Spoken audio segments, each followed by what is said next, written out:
Derek, thanks for joining us at Hub Dialogues. Thanks, Sean. Derek, I've really been looking forward to this conversation for some time. As we were discussing before we got started, I'm from Thunder Bay and grew up at a time when forestry was a major source of employment and opportunity. You couldn't play Little League or rec hockey and not have half a dozen or more dads whose employment and livelihood depended on the sector.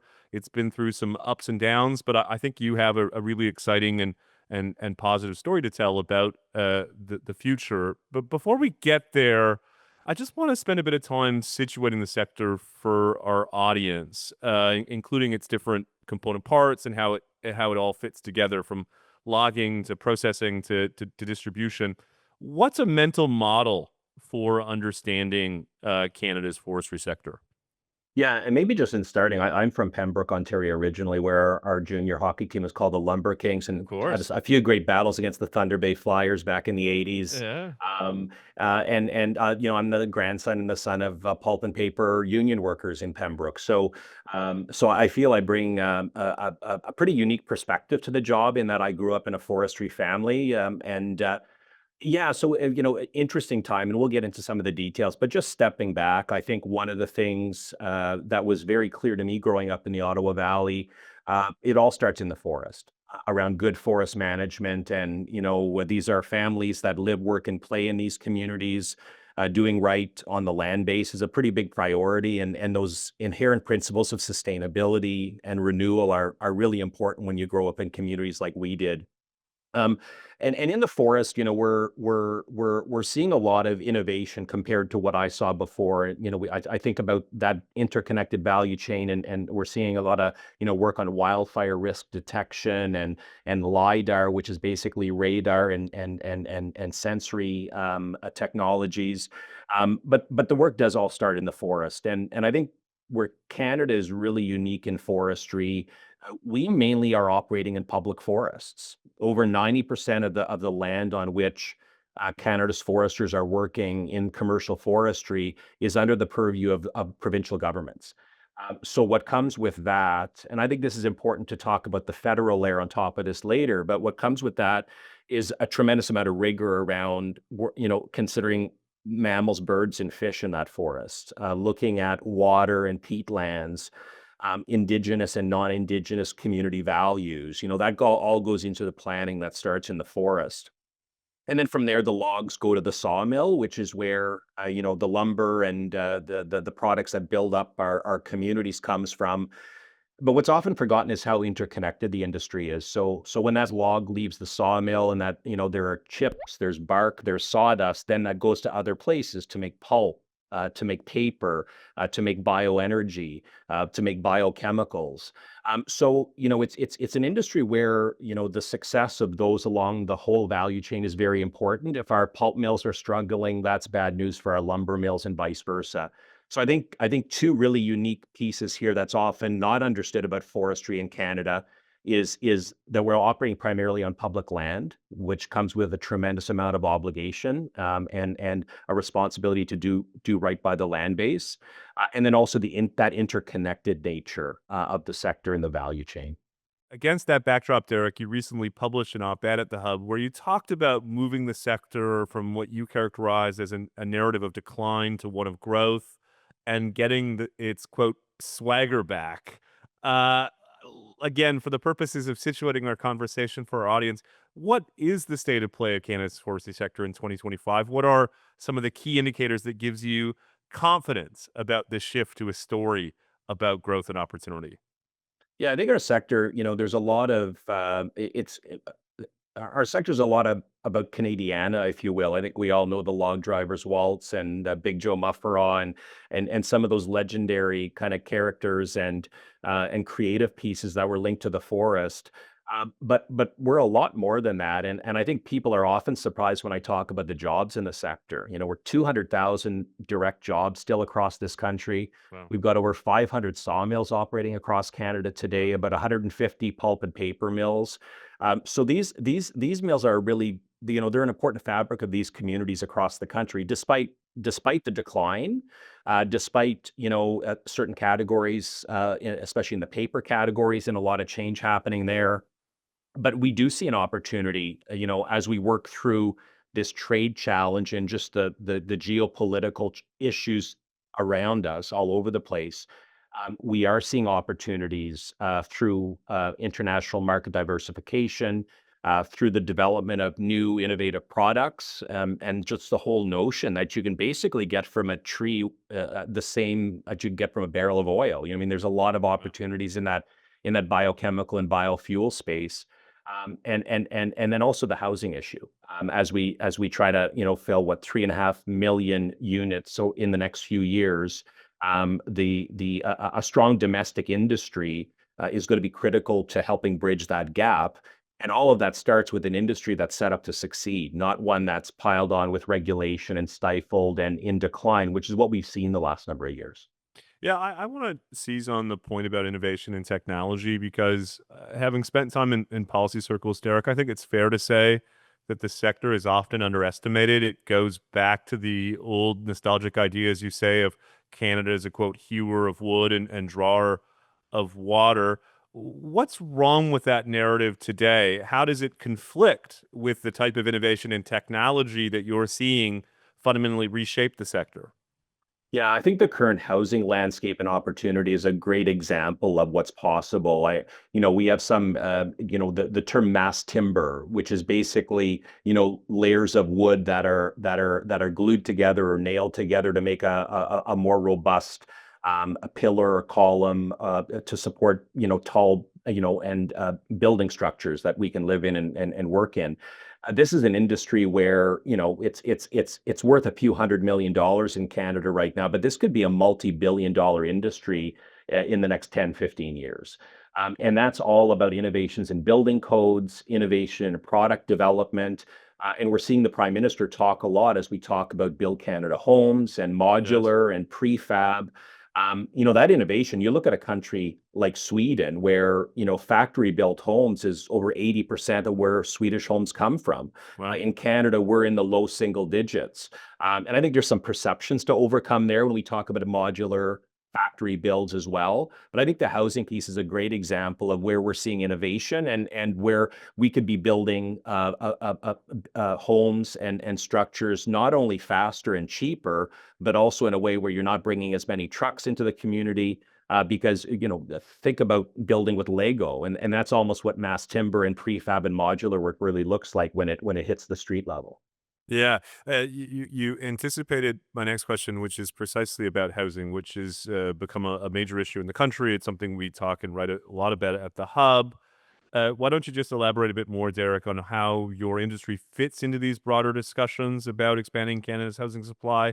What you think federal and provincial policymakers can do to better leverage the sector in their respective housing policies, and are we doing enough to ultimately align our natural resource policies with our ambitious national housing goals? Yeah, and I think the approach on the industry side, and we work really closely with organized labor. I grew up in a union home, so I get that quite intimately. But I think what we're seeing in terms of the real opportunity here on housing is, well, first of all, it starts out with us controlling what we can control. And I think you've written, Sean, in the past about municipal development charges, or some of the things, interest rates. There's a lot of other things happening around us that need to fall into line, I think, if industry and labor are going to be successful on the building side of things. But maybe I'll start with labor and skill training. When you talk about Please, yeah. prefab and modular, we're now thinking about building homes where we're building the plumbing and the electrical at the same time as the structure. Mhm. That's a different skill set for our building trades. So how do we work with Confederation Colleges for an example, and how do we work with our college and trades networks across the country to build that capacity to meet those skills for tomorrow as we expand that market for prefab, modular, and mass timber in Canada. So the labor piece, I think, is one, and training is going to be really, really important to get there. I think one of the reasons, if you talk, one of the healthy tensions, I would say, in our value chain has been between our primary producers, our lumber producers, and those mass timber or, further manufacturers who would be making the homes. And often I'll hear about, well, the primary manufacturers or the primary sawmills, they're not getting us the wood at the right drying level. They're not getting us the right specs that we need. And then I'll hear back from the primary folks, well, their business isn't quite scaled enough to allow me to start doing runs like that to meet that demand. And I call that a Interesting. healthy, yeah, it really is. And I embrace that healthy tension. And we're doing a lot of work with that secondary manufacturing market right now to kind of see what are those gaps. How can government through Build Canada Homes create some predictable level of demand so that we can launch this industry in a way where the investment will come, where they're going to feel confident enough to hire workers, and where some of our sawmillers are going to say, you know what, I see that opportunity. I'm going to retool one line in my mill. So I think I think Build Canada Homes has an opportunity to do a few things, and the broader federal government through NRCan and Industry Canada to help support some of that innovation. But I've cautioned government on this. We can't just willy nilly start retooling mills. You're going to need to be very, very surgical in terms of seeing where are those prefab modular mass timber factories going to be, or where are they today? What are the sawmills nearby where the distance is going to make sense? And can they get the quality of the wood that they need, and the species of the wood that they need? So I think there's an opportunity here to really, and I welcome this challenge as the leader of an industry association, where I felt for the past 5 years that nobody really cared about us, to be honest with you. Some really great people at Natural Resources Canada supporting in the Canadian Forest Service, but we're now getting questions that I welcome, not only in terms of connecting on the housing side, but listen, the US sells a lot of wood to the Caribbean and to Mexico. What are they selling? Can we compete with them there? The EU at some point is going to be looking to rebuild Ukraine and Gaza and Of Syria. course. They only have so much wood. If they go there, can we come in behind them? Where can we backfill some of their market? So on the housing piece and the trade piece, and I don't want to go too far down the trade hole, but I think it speaks to the level of dialogue we're now having with government, which I think is a welcome change from the conversations, or the lack of conversation, that we've been having over the past few years. Back to housing, just maybe I'll close there, Sean. And the other thing I think where we see a real opportunity is more on standardization, building code rollout, supporting municipal planners so there are catalogs that they can approve. There is a lot of bureaucracy in the building code space, and there's good reason for that. Earthquakes, fire. We need to make sure there's science here that cannot be compromised for speed. But there are opportunities to do things better and smarter, to move things along. Why are certain products, engineered wood products, maybe available to be used in some countries and not in Canada? Why in Europe can you build with one entrance and one stairwell, and what in North America you need to build with two? Again, there's a good safety conversation to be had there, and I'm sure our fire chiefs and others will have. But these are the questions we need to be asking ourselves as we try to deal with this monumental challenge before us. Man, I should say, Derek, your observations about the potential role for Build Canada Homes to help solve for this market failure between the supply and demand of these specialized products is really compelling. I hope policymakers are listening to it. To be honest, it's amongst the most compelling cases for something like Build Canada Homes I've heard, including from the government itself. There is a market failure there. If government, through, as you say, some precise policy interventions, can help eliminate that market failure, it could really supercharge this source of housing supply that could play a key role in bringing supply and demand into equilibrium across the country. And so I sure hope that policymakers are listening. You mentioned trade. We'd be remiss if we didn't talk about it. Just this week, in fact, we're speaking on September 25th. We saw significant news that Canada is dropping two appeals on anti-dumping duties related to the softwood lumber dispute. Why don't you talk a bit about what this move signals, Derek, Yeah. and how you and the industry are thinking more broadly about the state of the Canada-U.S. trade relationship? Yeah, let me step back and maybe I'll say that I have no idea the detail of what's going on at the negotiating table. And right now we are in the trust the process. We as an industry have been clear we're not going to negotiate publicly. And what we're continuing to talk to the government, but we respect there's some things the government can't talk about. And I think Adam Chambers said this on a media interview, a conservative MP from Ontario. I saw he talked about judging the Carney government on their full book of work. And that's the camp I think we're in as well. I think there seems to have been an opportunity where negotiators felt like this was the right thing to do, as they did on digital services tax and some of these other pieces. So again, we're going to trust the process here. At the end of the day, for us, as we think about the future, on softwood lumber alone, we sell about $8 billion a year to the United States. We can spend all the time and money we want on market diversification. We can go full bore on housing. You're not in any, near term going to replace $8 billion of sales for the Canadian forestry economy.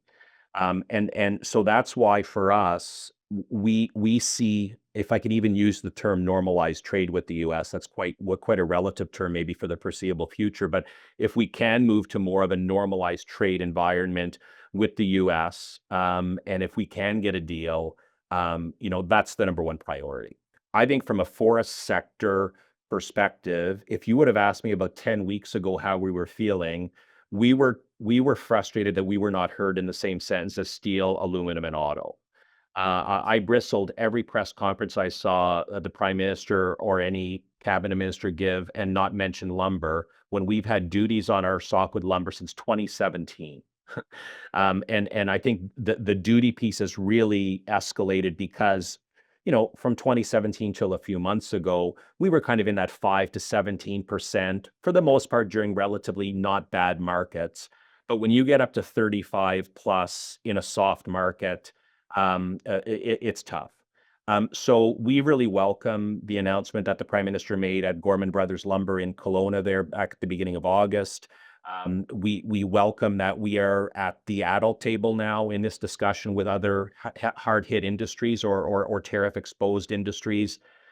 And for us also, what's happened with auto and aluminum and steel has been more in that Section 232 type play, which Yes. which we're still waiting on. Like ours is still possibly coming, which we believe in the case of softwood lumber would be on top of that 35%.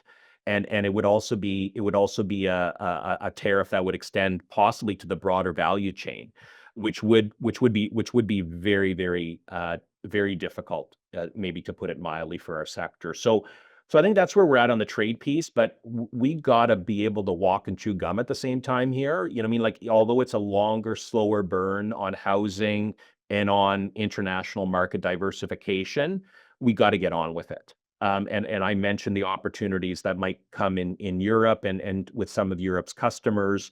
What more can we do in Japan? We had a very strong business in China for many years, but after the Russian invasion of Ukraine, Russia all of a sudden didn't have a lot of other places to sell its wood. They would sell a lot of wood Sure. to Finland, and so now the Chinese are buying the Russians' wood, which means they're not buying ours. So there's a lot of this stuff happening, but I welcome working with global affairs and the federal government on mapping the possible for the longer term. And the same thing on the housing agenda. But I'm very careful in talking to government. Let's have no illusions that we can do all of this work very well, and it's not going to offset an $8 billion hit or up to an $8 billion hit in terms of our current softwood lumber exports to the U.S. Yeah, well said. You mentioned being at the adults table. One of the aspects of the forestry sector that makes it unique, and so important for Canada's economy, is that the investment and employment, for which your sector is responsible, isn't just concentrated in our major cities. It is broadly distributed, including in places like Thunder Bay and Pembroke and elsewhere. Why don't you talk, Derek, a bit about the sector's role as an anchor for rural and Indigenous communities, and why this ought to make the sector viewed as part of a broader strategy for what is sometimes characterized as inclusive economic growth? Yeah, I'll start on the Indigenous peoples piece, and I'm not going to speak for Indigenous peoples, but I will say that the role Indigenous peoples and a number of Indigenous northern communities have played in our sector, it's on the upswing in terms of direct management of the wood supply. We're at nearly 10% of Canada's wood supply is now directly managed by Indigenous peoples.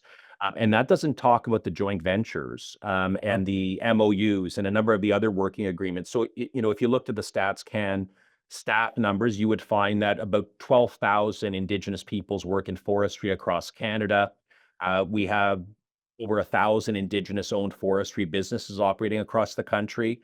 And I think what I've observed through our members on the ground is, different Indigenous communities are no different than non-Indigenous communities. There are different values, different things that they want to see, a different, different futures that they might hold for their communities. So in some cases, some communities don't want to have anything to do with forestry. Others might be really big into forestry. Others might want to run the log yard.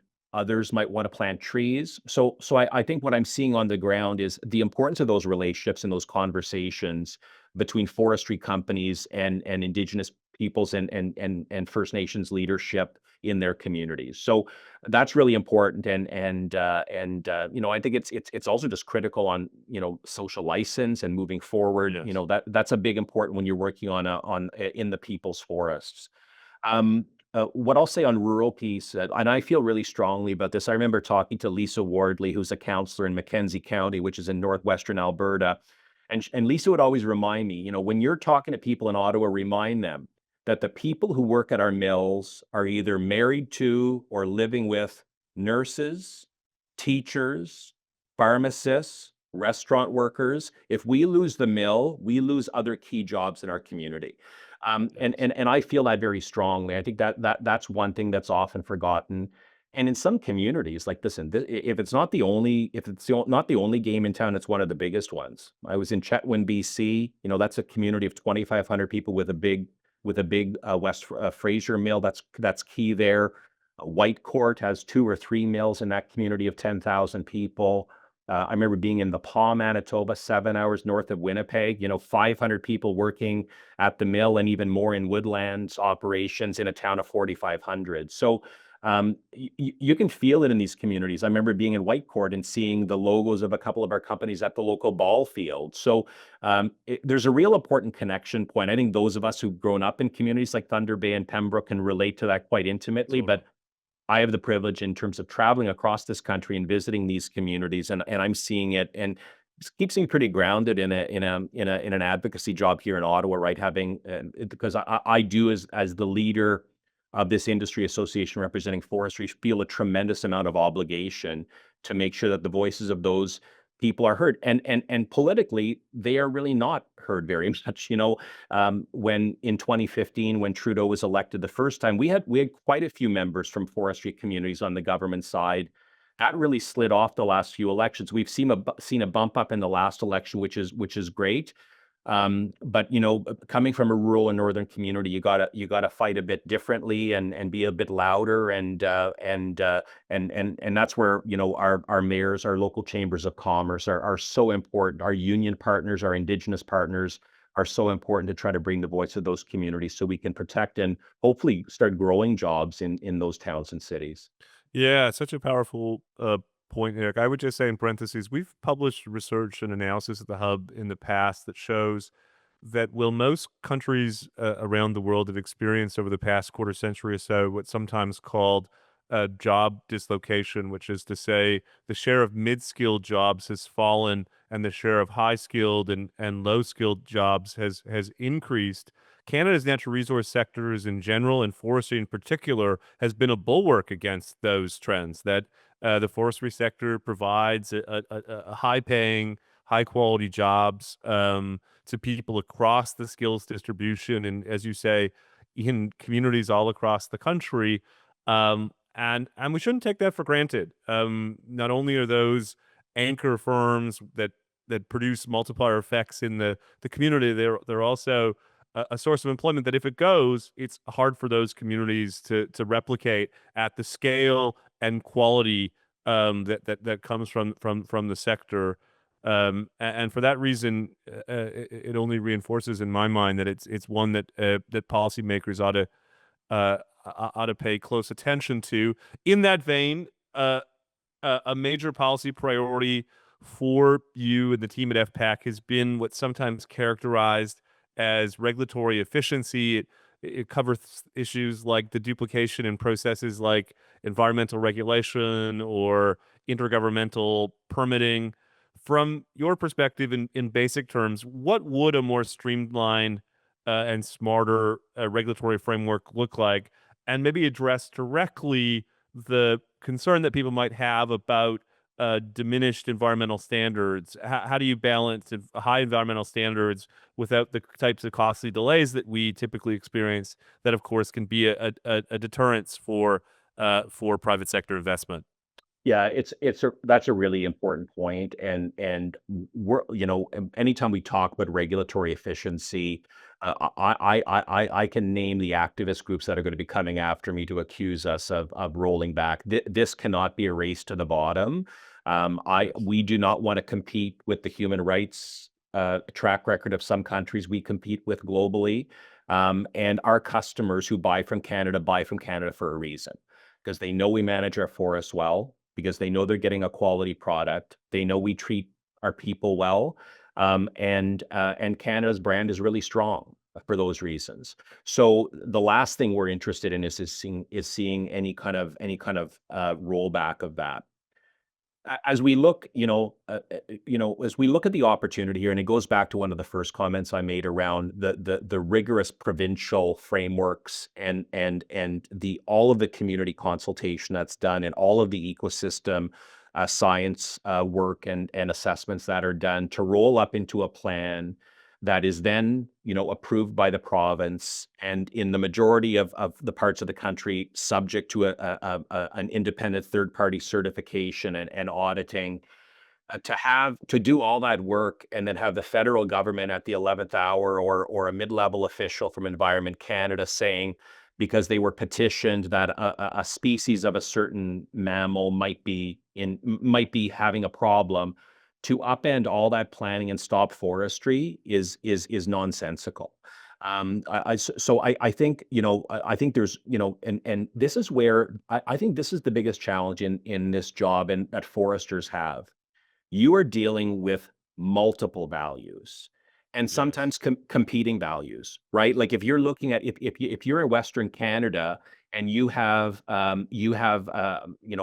I'll talk about Northwestern Ontario, you've got Indigenous peoples in Northwestern Ontario that highly value moose for their communities and to feed their communities. Sure.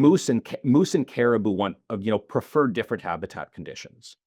So if a plan based on consultation is tiered to favor moose over caribou, and if caribou populations then start to go down, should forestry be stopped in that community? And again, this is serious. Caribou recovery is very complex and it's important work, and there's a lot of money being spent there. But I use that as an example of kind of a single variable intervention that the federal government has been over the past few years quite happy to get involved in, that has created a chill on investment and certainty in our industry.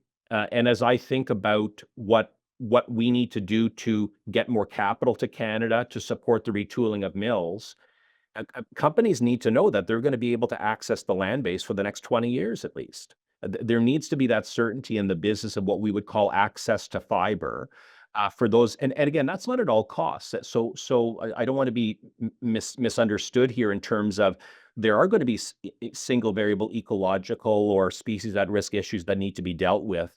But the heavy-handed approach through which the federal government has done that the past few years has been a real challenge. And it's also wanting to get away from a situation where you have a government of Alberta truck and a government of Canada truck at the same culvert. Yes. But we do see there are opportunities through one window approaches. There are opportunities so that Indigenous peoples don't need to be consulted with two different times by the federal and provincial government. I think we've seen a real commitment from the Prime Minister and the premiers to think about regulatory sensibility and doing things that are going to protect the values that we hold dear and uphold, good environmental outcomes. We can do that, but it's just been a steady, layer upon layer upon layer over the past number of years. And it's unfortunate that it's taken Donald Trump to put us in this situation to kind of look inward to think about, well, can we do this better or differently? And that's the Yeah. camp we're in. So I do think through some more streamlined regulation, there is an opportunity to work smarter here, to provide greater certainty, and then to provide members in local communities and our customers that we will continue to manage the land base responsibly, so that we can keep our forests as forests forever. Well, you went exactly where I wanted to go next, and that is the subject of the environment. The industry often highlights its role as a nature-based climate solution. Can you unpack that for us a bit, Derek? How do sustainable forestry practices and wood products contribute to Canada's carbon sequestration and ultimately reaching our emission reduction goals? Yeah, I think the fundamental here is that as trees get older, young trees absorb a lot of carbon. And as trees get older, their ability to absorb carbon diminishes. And at some point, and if you look across the boreal forest of Canada, you start getting to the 70, 80, 90, 100 plus year range. These trees then start to die. And if they fall off at the stump, if they blow down in a windstorm, or if they catch on fire, which we've seen a lot of as well in some of our older, drier forests, they then become carbon and methane emitters. So I think one of the opportunities we have in forestry is to harvest in a sustainable way, at the right age for that forest stand, to lock that carbon into a long-lived wood product, to then use the residuals or would otherwise be wood waste, shavings, bark, sawdust to make other products, and then plant another couple new trees to restart that carbon storing cycle. So, we've got an opportunity in the built environment to store carbon for generations. We have an opportunity to use what would otherwise be waste to further decarbonize in other parts of the economy. But I think the really big piece that I think more people are waking up to, coming out of Jasper last year and the fire season again this year, and we're seeing this especially in British Columbia, Alberta, a couple of the hardest hit provinces over the past number of years quite consistently. We need more forestry, not less in this country. And that's not an economic argument. That's a fire aversion and that's a fire risk management. So more commercial thinning, more active fire breaks around communities. So that's a big part. And I'll say this on the whole issue of climate, which is a lightning rod for much. And I know the president was on a real kick at the UN on climate this week. You're not going to find a lot of climate change deniers in our forestry community. Of course. They've seen it, and this manifests itself in very different ways. You'll see nutrition patterns change in the forest. Deer will be going further north to get what they need to survive. Their predators will follow them. Tree species are migrating further north. We've got the worsening fire issue.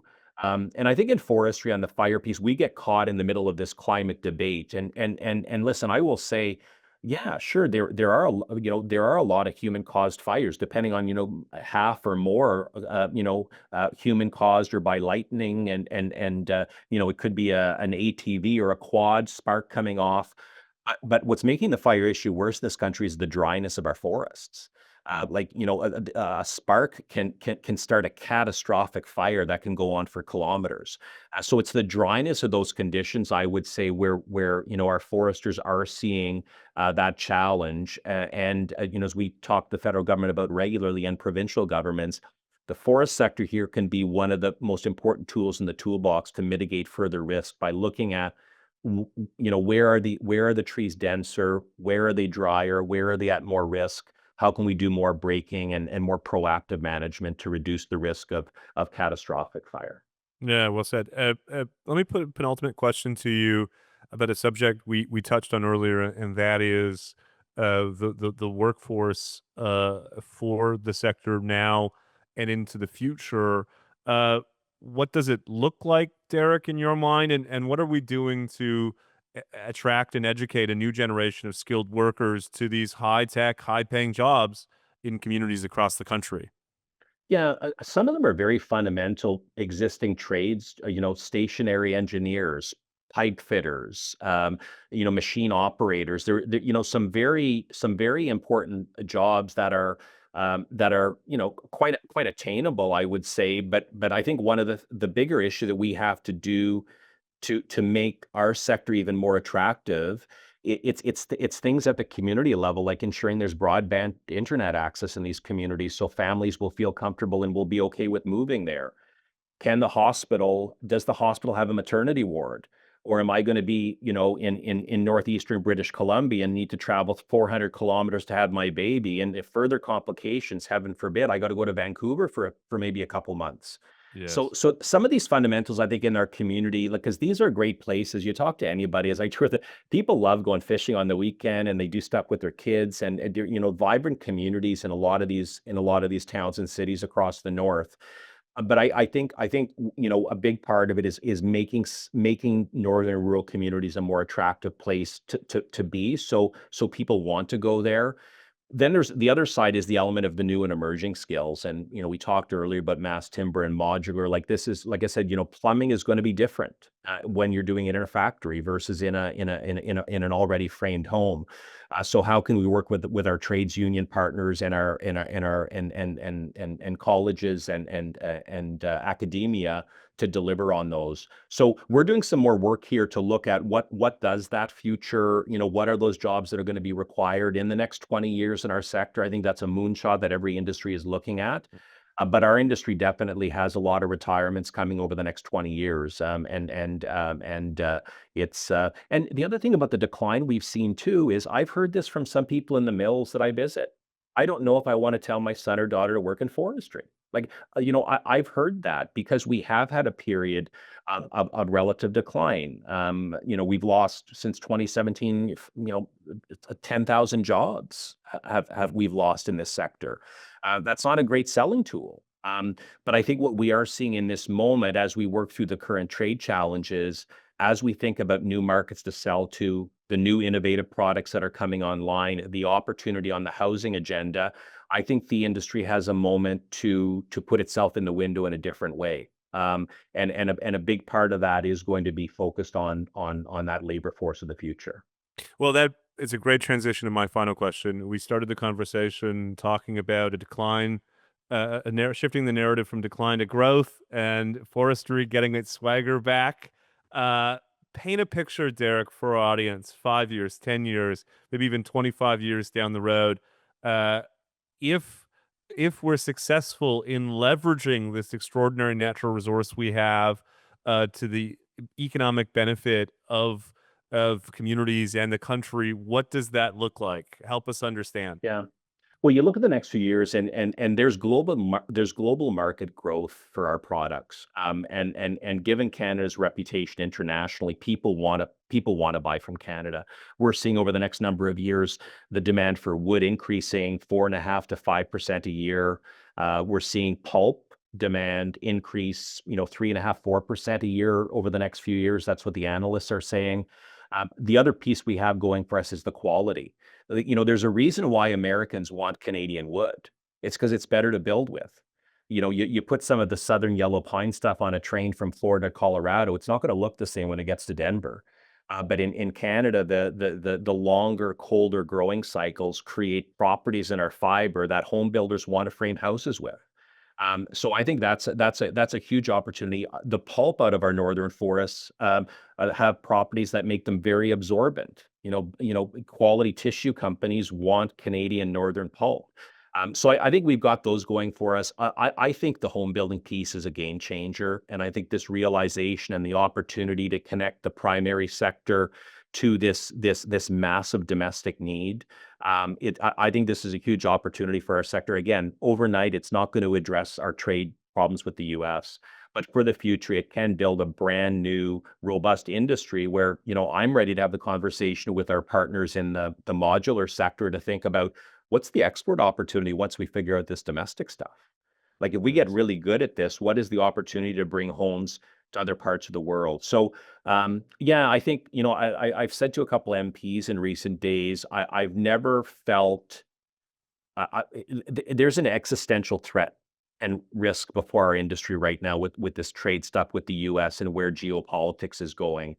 But at the same time, we're seeing for the long term a number of real opportunities on housing and international market diversification and new product development. And I think some of the measures the feds have taken in recent weeks is a very good first step for us. And my hope is we can sustain ourselves through the storm that we're in, to be able to have confidence in the ability to achieve those longer term goals and diversifying more and making a difference in bringing more affordable homes to Canada and maybe to the world. Who knows what that export opportunity looks like. Well, that's a great way to wrap up what has been a really insightful and an interesting conversation. Derek Nighbor, the president and CEO of the Forest Products Association of Canada, thank you so much for joining us at Hub Dialogues. Thanks so much, Sean.